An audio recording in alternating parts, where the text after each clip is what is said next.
Full frame Sony lens size లో వచ్చేసింది 16 to 35 mm fully condition చూసుకోవచ్చు. లెన్స్ ది చాలా నీట్ కండిషన్ లో ఉంది.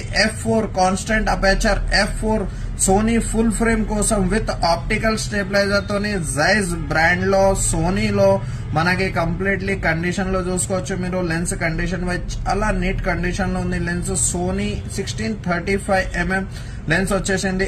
f4 కాన్స్టెంట్ అపేచర్ ఉంటుంది. మీరు 16 దగ్గర వాడినా కాన్స్టెంట్ అపేచర్ ఉంటుంది మీకు, 35 దగ్గర పోయినా కాన్స్టెంట్ అపేచర్ ఉంటుంది మీకు. ఫుల్లీ కండిషన్ లో ఉంది. లెన్స్ కండిషన్ వైజ్ చూసుకోవచ్చు. No dust, no scratch, no fungus, మీకు కంప్లీట్లీ OSS లెన్స్ ఉంటుంది. ఆప్టికల్ స్టెబిలైజర్ తోనే mount condition, specially mount condition చూడాలా. సెకండ్ హ్యాండ్ లో పోయినప్పుడు మౌంట్ కండిషన్ చూసుకోవచ్చు. చాలా నీట్ కండిషన్ లో ఉంది. ఒరిజినల్ మేడ్ ఇన్ థైలాండ్ లో ఉంది మనకి. 16-35 f4 constant aperture lens fully condition లో శ్రీకృష్ణ కెమెరాస్ లో జస్ట్ ఓన్లీ